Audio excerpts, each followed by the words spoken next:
your food, that is a lie. These animals wanted to live.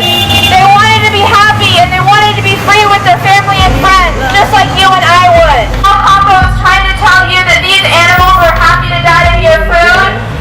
That is not the truth. These animals were not happy to have their babies taken away, to have their throats slit, to have their lives ended, just so you could have 5 minutes of palate pleasure. Please make compassionate choices. Tell me where.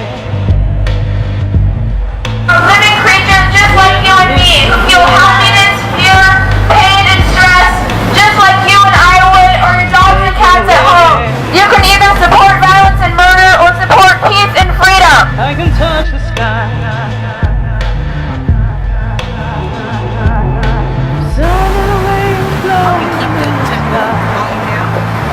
Think about the animals in the slaughterhouse. Think about the pain and misery they're going through, and how easy it is to make the compassionate choice.